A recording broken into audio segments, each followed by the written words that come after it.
All right, y'all, welcome back to the show. It's Anti-War Radio. I'm Scott Horton, and our next guest on the show today is Mark Sheffield from Policy on Point. That's, I don't know about this web address. I bet you policyonpoint.com redirects to this mess. What do you think? Mark, is that right? Sure. Yes. Okay, good. Policyonpoint.com. Skip the turban, check the brain. It's called the Persian Gulf for a reason. It is not. What the hell are you talking about?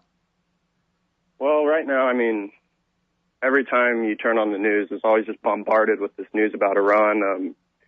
And it just seems like we're kind of just bent. We're letting this process kind of run itself. You know, we don't ever step back and try to figure out a constructive way to somehow settle some of our differences. Because, I mean, we're playing with a real dangerous situation here. And unfortunately, since it's election time here, nobody can come out, I guess, except for Ron Paul. Nobody can come out and say, well, maybe we shouldn't sanction their central bank. Maybe we shouldn't do ABC, you know. And I don't know. I've been reading a lot of books about Iran lately, so it was just running around my brain. So that's what I ended up writing about. Yeah. Well, you know, I think it's a real good point that, if it was just called the Iranian Gulf, it would make it a lot easier. But the fact that it's the Persian Gulf means, I guess, it belongs to the United States of America. Yeah, and it's kind of strange. I mean, you don't really think of us occupying the Persian Gulf just because, I don't know, it's a body of water. But that's right. Essentially what we're doing. And it's their backyard. They deserve the opportunity to be able to police the body of water that is their lifeline. And I don't know, there just needs to be some way for us to share power in that region. Otherwise, it's just going to blow up in a conflict eventually. Mm. And now, I don't know exactly all the technicalities of this, but it is considered international waters, the Persian Gulf. It doesn't just belong to them, or, it's not half theirs, half Saudi Arabia's or something right. like that. It belongs to, I guess, ship owners of the world or whatever. But, I think the real point is that just like in the lack of context about why it's even the Persian Gulf in the first place, because that's where it is, off the coast of Iran there, it's also the lack of context surrounding the entire argument, really, where, TV says, oh my God, the Iranians are talking about closing the gates of the Persian Gulf, and people go, oh my God, but they don't ever explain that, because yesterday, or anything. You know what I mean? Everything they do is a first strike, and anything we do is a reprisal. Like this is the Gaza Strip or something. Well, I mean, the media does a really good job of casting them in this demonic light that we're always supposed to be terrified of them. What are they going to do next? They're so unpredictable, but really they're not. Most of the things that they do, I mean, they're logical. They serve their best interests. And I think that a lot of our strategic goals align with those of Iran. And I think that if we can somehow start a dialogue with them, maybe not publicly, it would have to start out privately between governments. But when we move forward with this legislation that bans diplomacy, essentially, I mean, we're just locking out any possibility of an understanding or any sort of real constructive relationship. Yeah, and it's just scary. I don't really think that they want to close the gates of Hormuz. Of course they don't. It's part of their economy depends on it just as much as the global economy depends on it, if not more so. But you can't rule it out. Like, the farther we push them, it's just hard to tell exactly what they're going to do. It would be a gamble, and I think it's a bluff right now. Mm-hmm. But they are kind of trying to make it known, especially with these war games in conjunction with this threat. They are trying to make it known that they do have the capability to do it. And, the Iranian military is not what it was 20 years ago.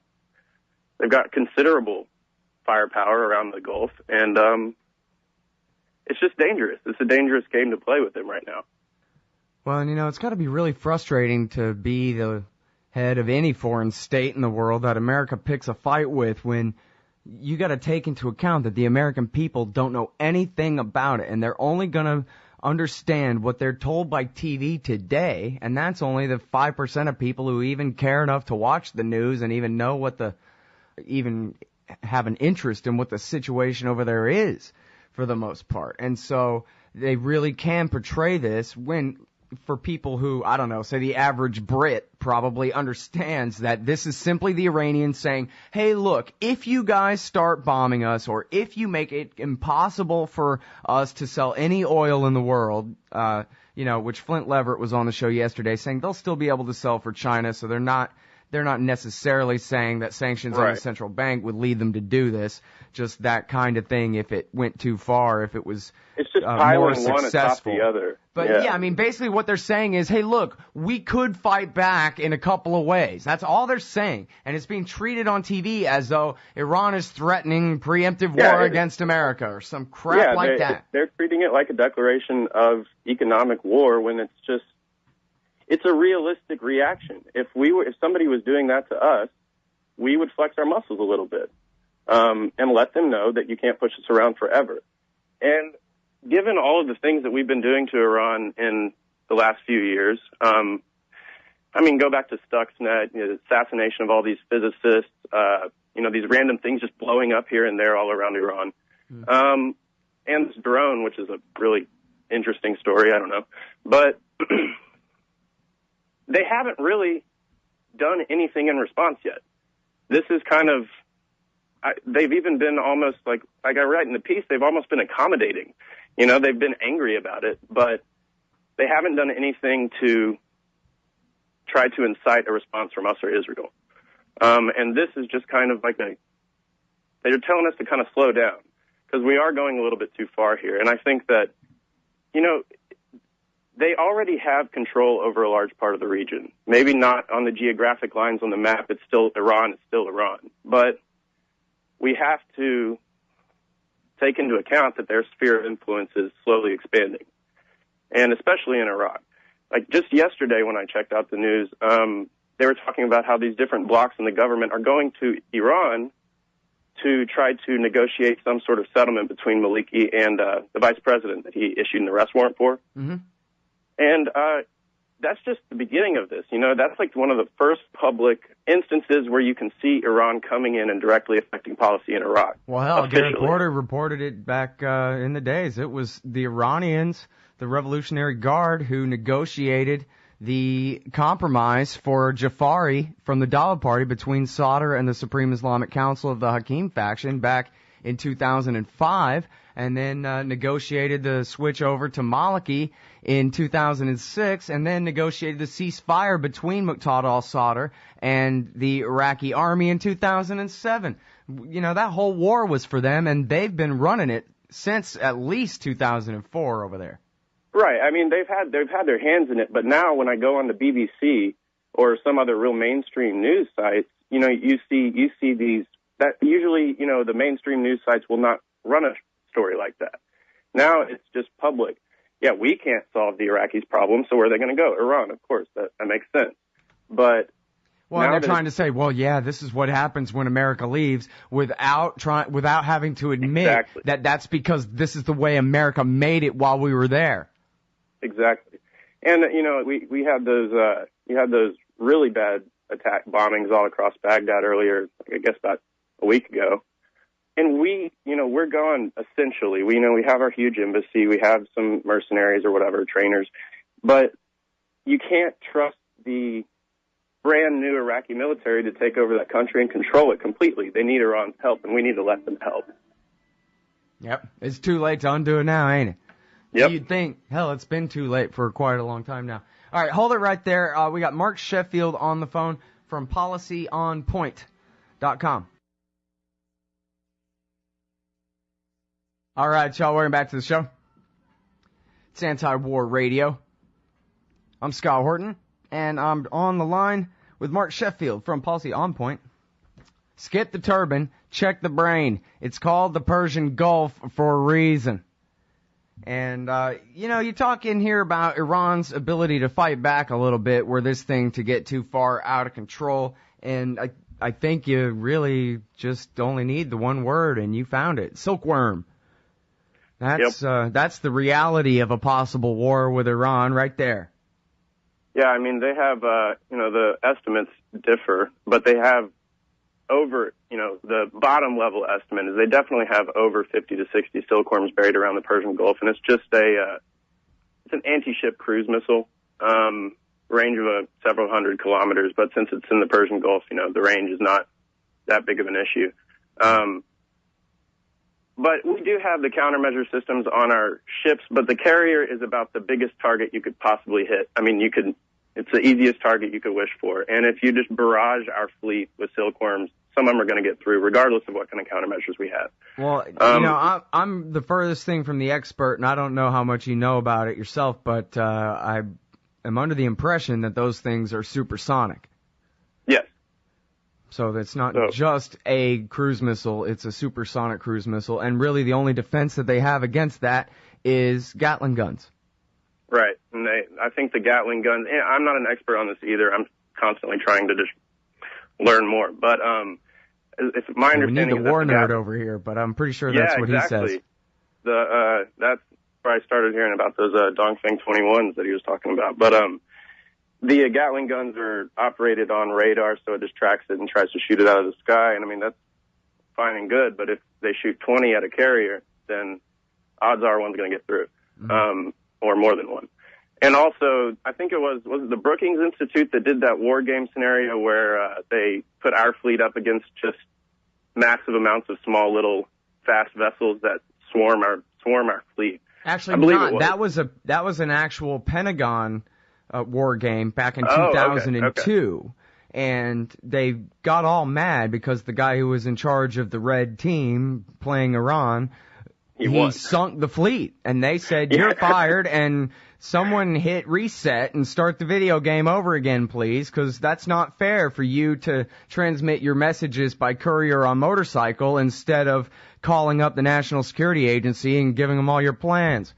So do the drill again, only this time they lose.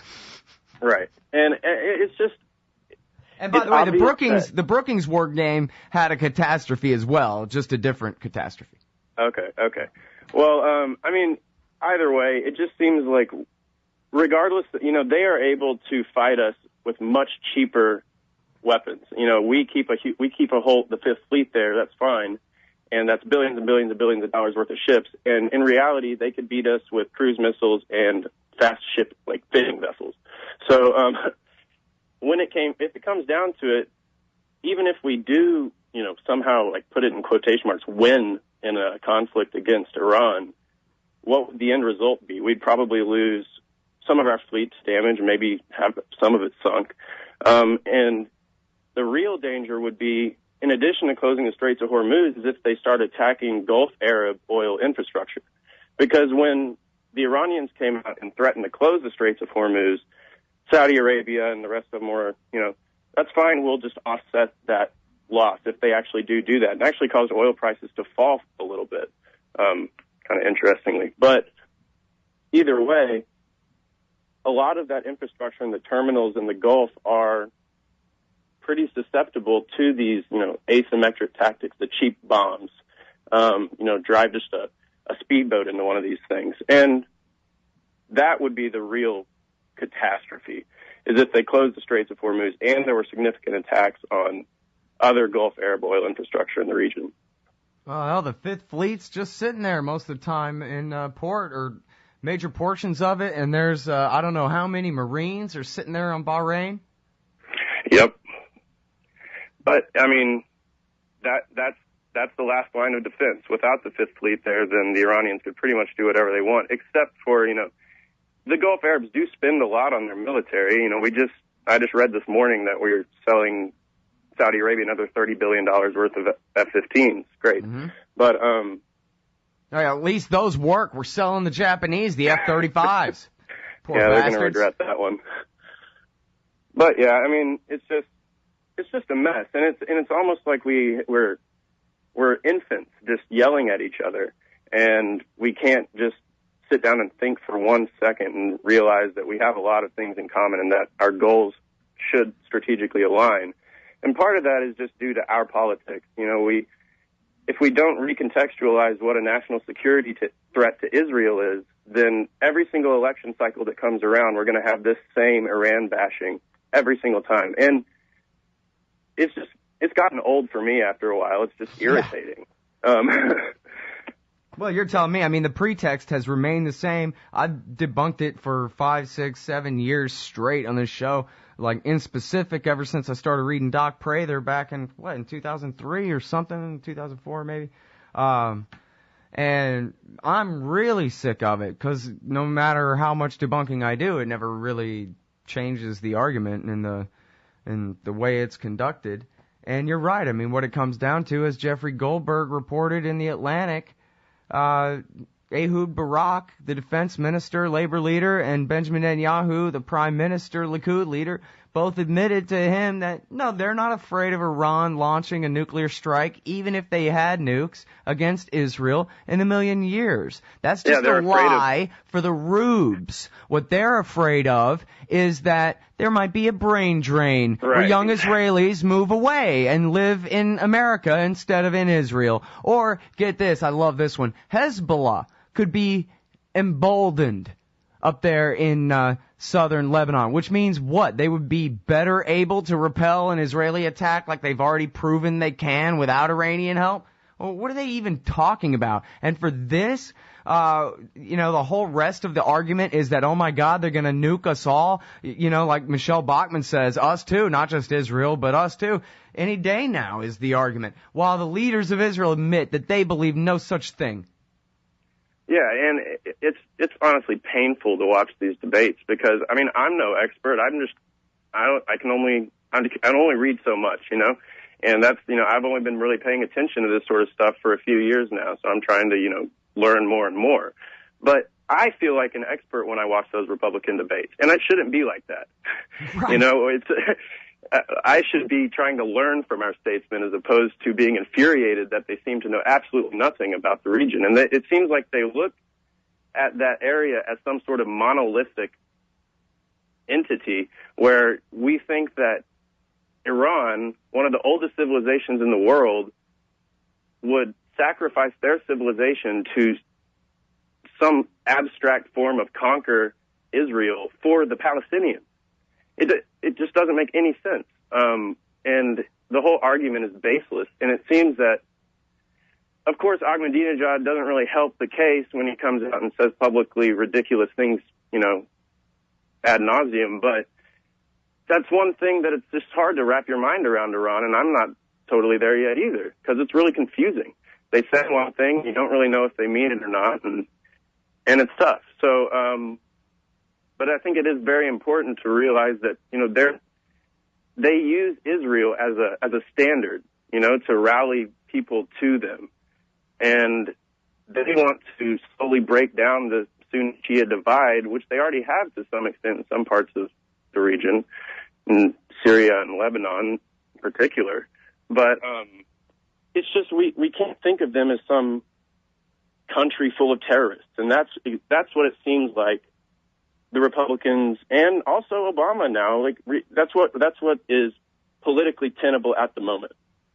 Well, a big part of this too, I guess another thing I'm really sick of is defending the Iranian government, because I'm not really defending them. I'm just defending the truth from the lies, which happen to be all about them. But man, I think it would be hilarious if someone burned the Ayatollah Khomeini to death. What do I care about that? I just don't want it to be us, man. Right. It's not our job. And if there's anything that's apparent from the last 10 years, it's that our presence in the region is not a stabilizing factor. So we need to reassess our situation. Yeah. Well, from the point of view of Khomeini, it is. It's great for him. It sucks for everybody else. All right. Well, thanks very much for your time. I'm sorry we're all out of it. That's Mark Sheffield, everybody. PolicyOnPoint.com. Appreciate your time.